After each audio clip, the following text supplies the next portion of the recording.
करते ये होंगे, खाना कुछ भी खाते होंगे तो रैपर तो डस्टबिन में फेंकते होंगे, यही करते होंगे ना। बहुत नगर निगम को उन्होंने इतने अच्छे से डेवलप किया है जी, बहुत ये डिसिप्लिन, दिल्ली वाले नहीं समझते, थोड़ा सा स्ट्रिक्ट डिसिप्लिन की कमी। उन्होंने चालान बनाया, उसके हाँ जी। बाद वो हुआ, तो हाँ जी।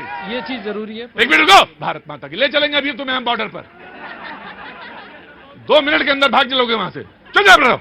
हाँ जी, मेरा एक ही चीज का रिक्वेस्ट, हाँ जी, थोड़ा तेज बोलिए। चेंज हाँ इज जी, द कांस्टेंट, परिवर्तन होना चाहिए। चेंज इज द कांस्टेंट, परिवर्तन होना चाहिए। अब ये संदर्भ में बोला है, मैं आ रहा हूं शैलेंद्र जी आपके पास, फिर डिबेट ओपन हो जाएगी। जी सर, जो बोले अभी उपाध्याय जी कि चौकीदार की जरूरत है, हमारे पूर्णिया में गृह मंत्री जी कहते हैं कि हम दरवाजा बंद कर दिए हैं बिहार में, मुख्यमंत्री घुसेंगे नहीं। तो कौन से खिड़की आपने खोल दिया था नीतीश कुमार जी के लिए? आपने कौन सी और ये प्रवक्ता बीजेपी के बोले कि दिल्ली में अगर हंग असेंबली नहीं अगर हंग असेंबली आती है तो क्या ये आपके साथ गठबंधन नहीं करेंगे? किसके साथ? आपके साथ। अगर आप ये कह रहे हैं कि अगर हंग आई तो फिर आप आम आदमी पार्टी के साथ गठबंधन नहीं करेंगे। Shailendra ji please respond. रुकिए प्रतीक जी, चंद महीनों की जुगलबंदी इस तरह रणभेरी में बदल जाएगी, ये तो देखने वाली बात है। हाँ जी, चंद महीनों की चंद महीनों की मोहब्बत है। अब देखिए, अभी से उनको बेवफा कैसे कह दें। बड़े आशिक आए हैं आज यहां। अच्छा बताओ, कितने लोगों ने मोहब्बत की है, वो हाथ उठाएं। बेटा पापा भी देख रहे हैं। खैर कोई बात। I love you, I love you, I love you. अभी से उनको बेवफा कैसे कह दें, बात मंजिलों की है, बीच में कैसे कह दें। तो अभी तो ये जुगलबंदी और ये मोहब्बत, ये अखलाक, ये खुलूस। आ रहा हूं, सब्र रखिए। बच्चा बगल में खड़ा 13 साल का, वो देख रहा है आपको कि कितनी आपके अंदर सब्र है, और जितना सब्र आपके अंदर होगा बच्चा वही सीखेगा। Shailendra ji please continue. जी प्रतीक जी, देखिए पहले आम आदमी पार्टी के पास जो है, चूंकि शुरुआत हुई थी तो ये प्ली लेने का समय था, एलिगेशंस लगाने का लिए मतलब वो था, प्लॉट था। लेकिन अब लगातार 10 वर्ष शासन करने के बाद अभी भी अगर आप एलिगेशन वाले एरा में जाएंगे तो मेरे ख्याल से जनता आपको माफ नहीं करने वाली। अब समय आ गया है, आपको लगातार 2 कार्यकाल दिए जा चुके हैं। जिस यूएसपी की आपने बात की है, एजुकेशन हेल्थ की बात की है, तो मैं ये एक बेसिक सा सवाल है, एक देश में हेल्थ को लेके जो आयुष्मान जो योजना चल रही है, अगर उसका दरवाजा आप अपने प्रदेश में भी खोल देंगे तो दायरा बढ़ जाएगा ना जनाब, लोग ज्यादा लाभार्थी हो जाएंगे ना। उसमें दिक्कत क्या है? तो ये कहीं ना कहीं आपकी मानसिकता दर्शाता है, पहला। दूसरा, अरे रुकिए ना चाचा, रुकिए चाचा, अभी वक्त है आपका, अभी जिंदा रहिए आराम से।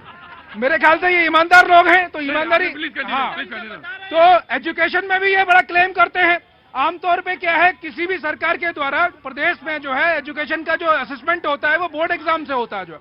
और पिछले दिनों ऑफिशियल ये डेटा है कि 9th में और 11th में जो फेल हो रहे विद्यार्थी वो ज्यादा है। और ये सब जानते हैं कि सरकारी स्कूलों में पढ़ने वाले कौन है? गरीब तबके के फैमिली वाले लोग हैं। तो आप जो पहले ही नहीं स्कूल जाना चाह रहे थे, आप उनको और फेल करके इस स्कूलों से बाहर कर रहे हैं। ये कौन सा स्कूल का मॉडल है? जरा प्रकाश डालेंगे क्या? प्रतीक भाई, मुझे 2 मिनट दीजिए। 2 मिनट देंगे। अरे जनाब अली यहाँ अब्बास साहब, अरे अब्बासी यहाँ आओ, जल्दी आओ, मेरे पास आओ। गजब का तुमने आज ये अब्बासी डिबेट हम ना खत्म करो, अभी ब्रेक लेने का वक्त है। तो अभी वक्त एक छोटे से ब्रेक का है, और मैं ब्रेक के बाद तुरंत हाजिर होता हूँ। आप कहाँ से आए? हम बिहार से आए। अरे वक्त छोटे से ब्रेक का, ब्रेक के बाद फिर हाजिर होता हूँ। वंदे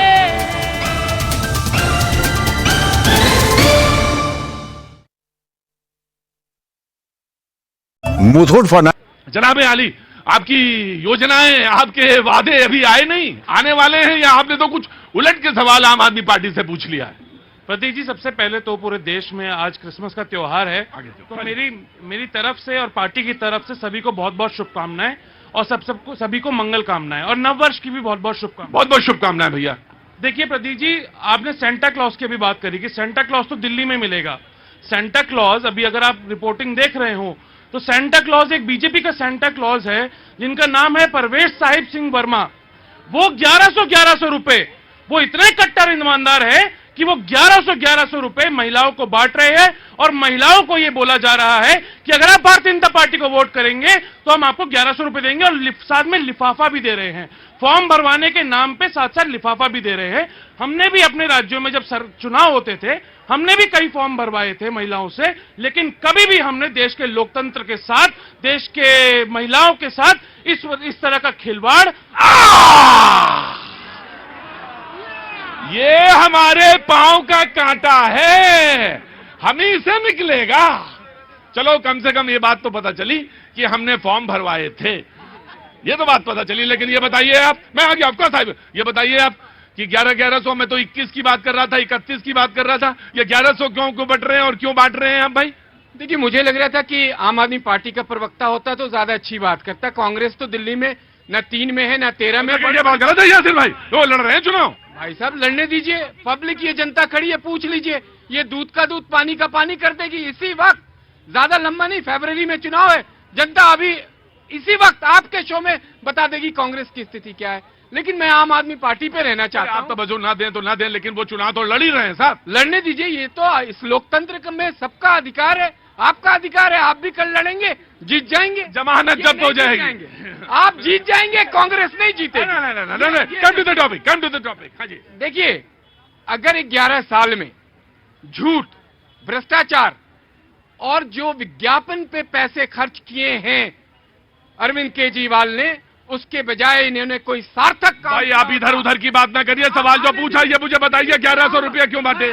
सार्थक अगर कोई काम अरविंद केजरीवाल ने किया होता तो हर 15 मिनट पे झूठ बोलने की जरूरत नहीं होती और सारे के सारे प्लेटफॉर्म का इस्तेमाल जो सोशल मीडिया करने की जरूरत नहीं। कांग्रेस पे क्या कहा जाए, कांग्रेस तो झूठ की फैक्ट्री है, कांग्रेस का वजूद खत्म हो चुका, कांग्रेस अपने वजूद की लड़ाई लड़ रही है, तो कांग्रेस पे क्यों चर्चा की? क्या तुम्हारी उम्र है? मेरी हाँ। 13 साल में पॉलिटिकल कमेंट पे हंसी आ रही है। ओए मेरी जान, क्या बात है। मेरे नौजवान प्रवक्ता साथी जो कांग्रेस के हैं, अभी इनका विवाह हुआ है, मैं शुभकामनाएं देता हूं, बधाई देता हूं, परिवार अच्छे से बढ़ाएं, बड़ा करें, मेरी शुभकामनाएं इनके साथ है। कांग्रेस पार्टी में इनका भी कुछ नहीं होना है, आपको मैं बता दूं। मैं पर्सनल कमेंट नहीं। हाँ जी, let him respond then I'm coming। अरे भाई हाथ उठाओ ना, आ रहा हूं मैं, आ रहा हूं। जी, यासिर जी बड़े भाई हैं हाँ, और हाँ। उनकी शुभकामनाएं मैं स्वीकार करता हूं, लेकिन मेरे कांग्रेस परिवार में मेरा क्या होगा, मेरे कांग्रेस परिवार ने मुझे क्या दिया, ये मैं ही जानता हूं। मैं अपने कांग्रेस परिवार को धन्यवाद करता हूं कि मुझे आज इस मुकाम पे लाके खड़ा किया कि मैं आपके शो में कांग्रेस की बात रख पा रहा हूं। पहली बात तो ये। दूसरी बात, इन्होंने बात करी ईमानदारी की। इन्होंने एक सेंटा क्लॉज, जिसका मैंने नाम लिया, परवेश साहिब सिंह वर्मा जी, जो कि आज 1100 रुपए बांटते हुए सार्वजनिक तौर पे पकड़े गए हैं, जिनकी वीडियो बाहर आई है, उन पे इन्होंने एक भी जवाब नहीं दिया। इन्होंने बात करी दिल्ली की। देखिए, दिल्ली की जनता आपके शो में आई हुई है और मुझे लगता है ज्यादातर लोग दिल्ली में रहते होंगे यहाँ पर, चाहे अन्य प्रदेशों से आए हुए हो, अन्य प्रदेशों से काम करने आए हुए हो।